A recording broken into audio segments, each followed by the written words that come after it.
સરસ મજાનું સંતવાણીનું આયોજન કર્યું છે. ભજન છે ને, ભજન એમના સમજાય એવું છે જ નહીં. ભજન સમજવા માટે બાપુ બહુ મહેનત જરૂરી છે અને એની માટે સદગુરુની જરૂર પડે. સદગુરુ સિવાય બાપુ આ મગજમાં બે વાત જ નથી. અને જેને સદગુરુ મળી ગયા અને જેને નક્કી થઈ ગયું ને એને કાંઈ વાલું લગાડ્યું જ નથી. અને આપણને અત્યારે ભગવાને એટલી બધી સુખ સાહેબની સંપત્તિ આપી છે ને, એટલે આપણે આ કરી હકવાના નથી. એ વાત પાકી છે. કારણ કે આમાંથી ઊંચું માથું જ નથી કરી એકદમ ભજન કરો ચારે, એટલે આ થઈ શકે એવું નથી. એની માટે તમારી પાસે પૈસા હોય ને બાપુ, બધી સંપત્તિ તમે ભેગી કરી શકો. મકાન બનાવી શકો, ગાડીઓ લઈ શકો, બેંક બેલેન્સ કરી શકો, ઘરેણા લઈ શકો, બધું લઈ શકો. ગમે એટલા રૂપિયા હોય તો ભજન ન શીખી શકો. એની માટે તો કંઈક આખી દુનિયા બીજી હોય. અને આ એમ નામ જો સમજાઈ જતું હોત ને તો બધા 2-2 લાખ રૂપિયા રોજ જઈને લઈ આવે. ના, એવું નથી. ભજન છે જુદી બાબત છે. ભજન સમજવા માટે બાપુ સદગુરુનું શરણ જોવે.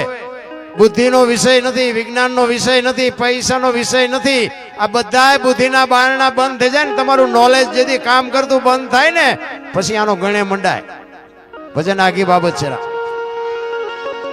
હું તમને એક વાત કરું કે ભોળાનાથનો દીકરો ગણપતિ, ગણપતિનું માથું કે ભોળાનાથે કાપ્યું અને હાથીનું લગાડ્યું. ફોટામાં જોઈએ છે, મૂર્તિમાં જોઈએ છે ને આપણે. તે હું એમ કહું છું કે ઓલું કાપ્યું ત્યાં જ નહીં પડ્યું હોય, હાથીનું શું કામ કાપીને લગાડ્યું છે? હાથીનું કાપીને લગાડી શકે તો ઓલું કાપેલું ત્યાં જ પડ્યું હોય છે નહીં કે આઘું નહીં વી ગયું હોય? ઈ નો ચોટાડી શકે. છે વાત હોય 100% સાચી છે કે હાથીનું જ લગાડ્યું હતું. આધુનિક યુગ છે, ખોટું ન હાલવા દે આ દુનિયા. તમને કહી 100% સત્ય છે. હાથીનું જ લગાડ્યું છે, પણ આપણા ચકડા ગઈ ગયા એટલે નથી સમજાતું. એની માટે સદગુરુ જોવે. આ એવી નાની એવી વાત નથી. ગોળ બંગાળના રાજા ગોપીચંદ ને 92 લાખ માળવાના ધણી ભરતરીને નક્કી થઈ ગયું, આપણે નક્કી નથી થયું. 7-8 પેટીઓ ખાય તો ન ખૂટે એટલું હોય અને એને નક્કી થઈ જાય તો એના 5% નથી આપણી પાસે. એની જે સંપત્તિ હતી ને એની 5% આપણી પાસે નથી. એટલે આ સમજાય એવું નથી. અને જો સમજાય જાય તમે અમને બોલાવો નહીં ને, એવું છે નહીં. નગર તમે તો બધા એજ્યુકેટર છો, આમ દેખાવ છો એવું લાગે છે. બધા ભણેલ ગણેલ હશો, સંપત્તિ વાળા હશો, બધું હશો. હું મારો ઇતિહાસ કહું ને તો આપણો જેસલ કરતા ઇતિહાસ ખરાબ છે. તમને જે લાગતું હોય. અને હું ખટારાનો ડ્રાઈવર છું. અત્યારે નથી કરતો, પણ મારો ધંધો મેન ખટારાનો. અને ઈથી મેન ધંધો ઝઘડો કરવાનો. બાજવા સિવાયનો આપણો કોઈ બિઝનેસ નહોતો. ખટારાનો ડ્રાઈવર તો 19 કોમ ન કહેવાય. ખટારાના ડ્રાઈવરને કોઈ પાણી પાય. આ તમે હેઠે બેઠા છો ને અમે ના ઉપર ચડાવ્યા છે તો આ કયો છેડો હોયડો નક્કી થાય છે કઈ? હું તો એમ કહું છું મારા કરતા તમારા બધા પાસે પૈસા જાજા હશે, સંપત્તિ જાજી હશે, પણ તો તમે હેઠે બેઠા છો ને આ કાં તમે નથી આવતા? આ તમારું કામ જ નથી. અને કામ હોય તો અહીંયા આવીને એક વખત જે બોલાવો છો, લોહીના ધબકારા ન વધી જાય તો તમારો ગુલામ થઈ જાવ. જે ન બોલાવી શકો જે બાપુ. આ તો સદગુરુની કૃપા હોય તે દુનિયા સાંભળે છે, નકર આ કોઈ એટલા બધા હારા નથી. જગત છે ને આ દુનિયા દોરંગી છે. હાથીની અંબાડીએ ચડાવી દે ને ક્યારે ઉતારીને કથાડે ચડાવે એનો કોઈ ભરોસો નથી. પણ સવારામ બાપાએ કીધું કે ભજનના ભરોસે રેજે, અંતે ઈનર રોપશે. અમર બીજક જેને હાથ લાગ્યો એને કાળ કેમ લોભશે, જેનો તાર હંતાઈ જાય. બાકી ઝઘડા કરતા હતા ને તેથી કોઈ હામું નહોતું મળતું. ના માર્ગે ચડ્યા હતા રાકા મોઢામાં ગાલમાં આંગળા ભરાવે. હરી ભજવું હક બોલવું દોનું બાતા અવલ, આવા નરને આઠે પોર કોઈ દી ઉતરે નહીં અમલ. મારે અશુભાઈ અરે ઘણી વાર અમારે ચર્ચા થઈ હતી, પણ આવવાનું કમુરદામાં નક્કી કરતા હતા, પણ મારે તારીખો ખાલી નહોતી એટલે મેં કીધું પણ હવે સેટિંગ થાય એવું નથી. હું તો એમ કહું છું કે મારા જેવો પાપી આ દુનિયામાં કોઈ હશે જ નહીં. અને એ તો આ તમે બધા અમને સાંભળો છો ને બોલાવો છો. અહીંયા કેટલી આબરૂ છે, ત્યાં આવીને જોવો તે ખબર પડે કે અમારી આબરૂ કેટલી છે.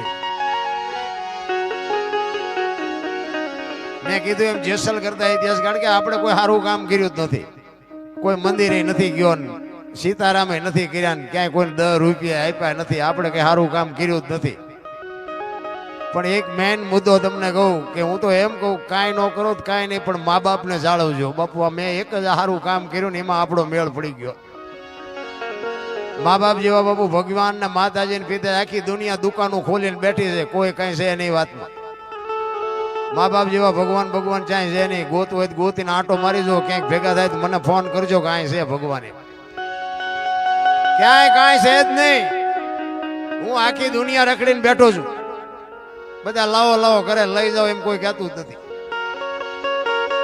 અમે એક જગ્યાએ ગયા ને તમે આમ અંદર ગયા ને તો કે 10 રૂપિયા આપો. મેં શાના? એ કે ટોકરો વગાડવાના. મેં કીધું અમારા ગામના રામજી મંદિરમાં 4 ટીંગાય છે, ધરાય તો હું નહીં વગાડવી. આવીને આવી દુકાનો છે ચારે બાજુ, આટો મારવો હોય તો મારી જો. દુનિયા જોવા જેવી છે પણ મળે કાંઈ નહીં. મળે મા બાપના આશીર્વાદથી, બાકી કાંઈ નહીં. ખોટી વાત છે. બધા છે ને ઊંધા કાન પકડાવે. બધા કે સ્વર્ગામ છે સ્વર્ગામ. કોઈ જે હોય તો મને કહો તો આમાંથી આર્યું એ સ્વર્ગ છે, બાકી કોઈ સ્વર્ગ વર્ગ છે એની રાહ જોતા નહીં. સોનાના સિંહાસન ઉપર કે ઇન્દ્ર ભગવાન બેઠા છે, ઇન્દ્રની અપસરાઓ નાચ કરે છે, અહીંયા ફુવારા છે, અહીંયા કોક જીઆઈ હોય કોને મારે પગ ઝાલવા છે.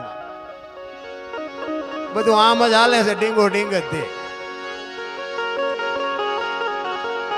પૈસા લેવા હોય ને એટલે બાપુ બધી ડઈ ડઈ વાતું છે, કઈ છે નહીં. આપણે પૈસા આ ધંધો કરતા કરીએ છીએ એવું છે નહીં. મારો તો એક જ હિસાબ છે કે માણા થઈ જાવ, જીવવા જેવું ટાણું આવ્યું છે, જીવવા જેવો સમય આવ્યો છે. આપણા ગઢા તમારે તો અહીં જેવું હોય એવું, બાકી અમારા ગઢા ભૂખ્યા મરી ગયા, ખાવા રોટલા નહોતા. થીગડા ઉપર થીગડા ઠપકારીને બાપુ કપડા પહેર્યા. કોઈ થીગડા વાળું પહેર્યું હોય તો મને દેખાડો તામાં. કાજુ બદામ ની છોકરા ઓગઠું કરે. બોલો આપણને એમ થાય ખરું જીવવા જેવું નથી આવ્યું. ઓલા કાગળિયા વીણતા હોય ના હાથમાં 25,000 ના મોબાઈલ. મને તો હું તો એકડો ચારે વિચાર કરું મારે બેટું આમ તો જુઓ સમય આવ્યો છે, તો આમાં જીવતા ન આવડે તો આંટો છે એવું નથી લાગતું. અરે હું જોવે છે શેઠો જ નથી માણાનો ભલામણ. હું તો એક જ વાત કરું, મા બાપની સેવા કરો, વ્યસનથી થોડાક આઘાર્યો અને ભાઈઓ કુટુંબમાં મેળ રાખવા, વગર પૈસાની સુખી થવાની દવા. બાકી દાણા બાણા જોવરાય કઈ મેળ પડે એવું નથી. જોવરાવ હોય જોવરાવજો, દાણા જોવરાય દુઃખ નો માટે બાપુ. પણ તમને અને મને એક ઈશ્વરે માણસનો અવતાર આપ્યો છે ને, કઈક મોજ કરી લેજો. એક ઘડી આધી મેં પુનિયા તુલસી સંગત સાધકી કટે કોટી અપરા 24 કલાકમાં કઈક કરી લેજો ને ઈ જ તમારી મારી ભેળું આવવાનું છે. બંગલા ગાડીઓ ને બાપુ નોકર ને ચાકર ને બધું હોય છે, બાકી ભેગું કઈ ન આવે. ભેગું આવે એવું કઈ કરજો. ઈ જીવવાની મજા છે ને એનું નામ જ જીવન. બાકી તો આ કીડી થી માંડીને હાથી સુધી કોણ ભૂખ્યું રહેશે? કોઈ. ઈશ્વરે બધાને મોકલ્યા છે ને એની બધાની એને ખબર જ છે. પણ આપણે તો કાલ આટલા પૈસા ઢેડ્યા હોય કે આજ આટલા કર્યા, કાલે આટલા હતા આજ આટલા વધ્યા, કાલે આટલા હતા આજ આટલા વધ્યા. ઓલો ઉપર બેઠો ગણે છે કાલ તારા શ્વાસા આટલા હતા ને આટલા ઘટ્યા, આટલા હતા ને આટલા ઘટ્યા. એનો હિસાબ ઈ રાખવાનો છે. ગંગા સતીની વાણી બાપુ હિસાબ મારે છે. 21,600 શ્વાસા બાપુ તમારા ને મારા એમ નામ જાય છે. સ્વર છે ને એ જ ઈશ્વર છે, બીજો ઈશ્વર કઈ છે નહીં. મને તમારામાં ઈશ્વર દેખાય છે, તમને મારામાં ન દેખાતો હોય તો તમારો પ્રશ્ન છે. મને તો એમ થાય કે હું અહીંથી બોલું છું ને મારો ભગવાન બેઠો સામે સાંભળે છે. બાકી ઈશ્વર કોઈને મળ્યો હોય ને ક્યાંય ભાળ્યો હોય કોઈ તો મને ભેગો થયો હોય તો કોણ કે ઈશ્વર વ્યાપક નિરંજન નિરાકાર છે બાપુ. આપણા જેવો છે જ નહીં. બધા આપણા ઘોડે ગોતે છે. એક બેન કોઈ દીકરી કે બાપુ રોડ માથે હાલી જતી હોય અને કોઈ લુખો લપંગો માણા એનું બાવડું પકડે અને ખેતરમાં કોઈ ખેડૂત પાણીના નાકા વાળતો હોય અને આથી પાવડો લઈને દોડે અને એ દીકરીને મુકાવે તો નથી લાગતું કે રામા પીર પોતે આવી ગયા હોય એવું નથી લાગતું? હે, ભોળો નાથ આવી ગયો એવું નથી લાગતું? આપણે તો ઘોડા ઉપર બેહીને આવે તો જ માનીએ. લીલા લીલા લુગડા પહેર્યા હોય ને હાથમાં ભાલું હોય ને ધજા હોય તો જ રામા પીર હાચા એમ? ગોતવાનું છે કંઈક જુદું, ગોતે છે માણા કંઈક જુદું. અરે બાપુ, જીવવા જેવું ટાણું આવ્યું છે, મોજ કરી લ્યો. હળવા કોઈની માથે વજન છે ને લઈને ફરે બધા. મેં મકાન બનાવ્યા, હું ટ્રેક્ટર લઈ આવ્યો, મેં કારખાનું કર્યું, મેં આ કરતા જાવતા લેતા જજો ને બીજા વાપરશે. અરે શું ભલા માણા કાંઈ લાવ્યા નથી અને મારું મારું મારું. તમે જોવો તો ખરા એટલી બધી ભૂખ. એક માણા 5-25 રૂપિયા હાટું માણાને માણા મારી નાખે. એક વેચ જમીન હાટું હગો ભાઈ હગા ભાઈ ને મારી નાખે. આપણને એમ થાય ખરું શું આ બધું હાલ્યું છે, કઈ સમજાતું નથી રામ. મહાપુરુષોએ તમને કીધું જેની માથે ઈશ્વરની કૃપા છે, જે ઈશ્વર બાપુ જેની માથે દ્રષ્ટિ છે, જેનું જીવન શુદ્ધ છે ને એનો બાપુ ઈશ્વર આંગળી પકડે પકડે ને પકડે, પણ વિશ્વાસ હોય તો. બાકી એવું હાવ નકરું નાખી દીધા જેવું નથી. અને ભક્તિમાં કસોટીઓ તો આવવાની, કારણ કે હોનાની જ કસોટી હોય, લોઢાની ન હોય. એટલે પીયાવું તો પડે. પણ એટલા માટે એક વાણીમાં સંત કહે છે કે જેની માથે હરિનો હાથ છે ને ભાઈ, એને આ દુનિયામાં બાપુ કોઈ હજી આંગળી હલાવી નથી કર્યું. હરિ ઉપર જેનો ભરોસો છે, મારો કહેવાનો મિનિંગ એ છે.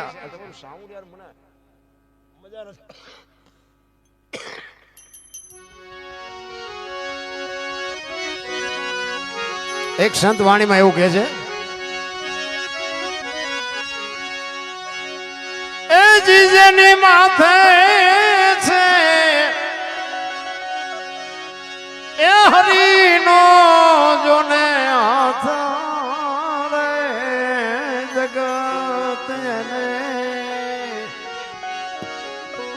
એ જી સો કરે રે.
દ્રૌપદી નજીર લૂંટાયા,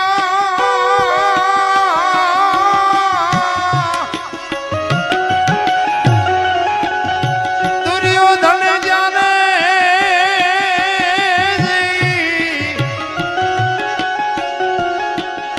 દ્રૌપદી નજીર લૂંટાયા, દુર્યોધન જાને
આ ભજન છે ને ભાઈ અહીંયા વાતું પડી છે, એમ નામ ભજન બને નહીં.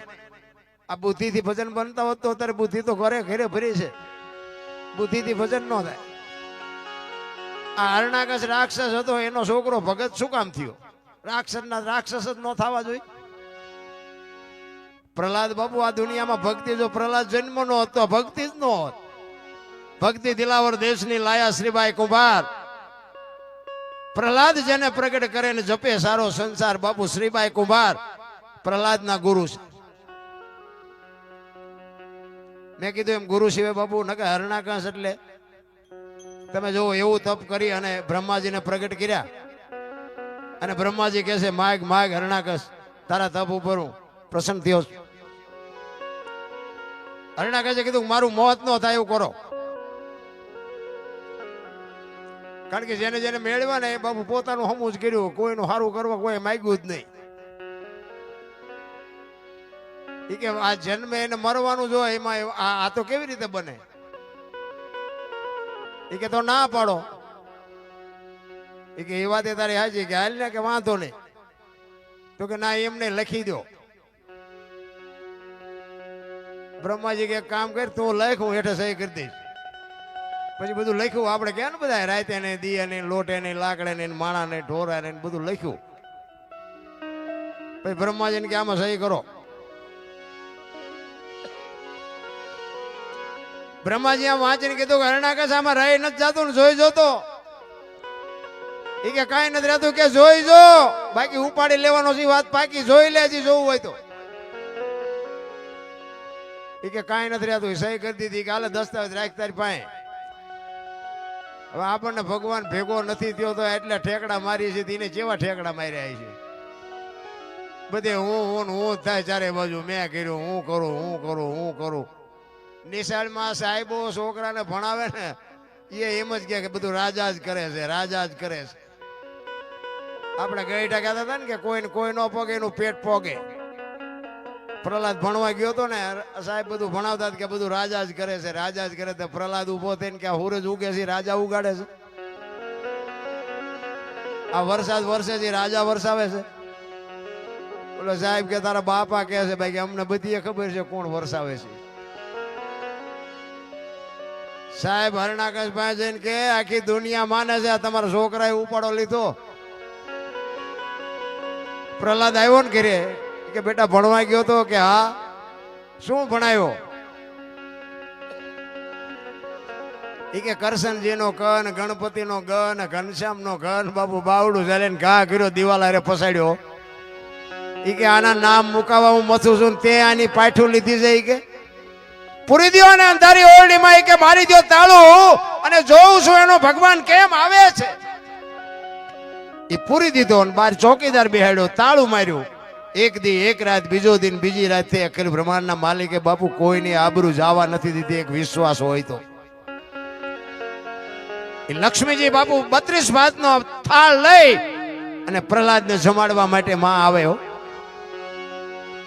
અને અંદર રૂમમાં જમાડે છે. ચોકીદાર બહાર સાંભળી ગયો કે માલપા કોક વાતું કરે.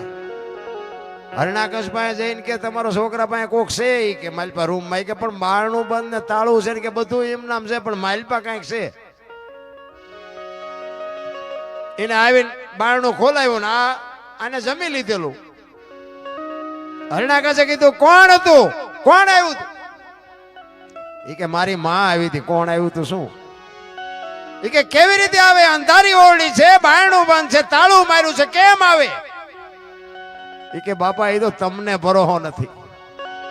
માના ઉદરમાં ખોબા જેટલી જગ્યામાં જો મારો નાથ ભૂખ્યો ન રાખતી હોય તો આ તો 10 બાય 10 ની ઓરડી છે, આમાં થોડો ભૂખ્યો રાખે. તો તમને વિશ્વાસ નથી. અને પછી થાંભલો તકાયો કે આમાં છે ભગવાન? કે હા એમાંય છે. એ થાંભલાને બથ ભરાવીને બાપુ એમાંથી નરસિંહ અવતાર પ્રગટ થયો. અને ઘરમાં ઉંદરડાને જેમ બિલાડું બાપુ ગોટે સડાવે એમ હરણાકશને સડાયો. અને આમ બોજું પકડીને ઢીસણ ઉપર બેહારી અને કીધું હરણાકશને, હરણાકશ કાઢ તારો દસ્તાવેજ, કાઢ ઓલો લખાવીને રાખ્યો છે ને, કાઢ. એ ઢીસણ ઉપર રાખીને કે ધરતી ઉપર છો કે ઉપર? કે ધરતી ઉપર નથી ને ઉપર નથી. ઘરના ઉંબરા વચ્ચે રાખ્યો. કે ઘરમાં છો કે બહાર છો? કે ઘરમાં નથી ને બહાર નથી. દી આથમવાનો ટાઈમ હતો નહીં કે રાત છે દી કે દી એ નથી રાતે નથી.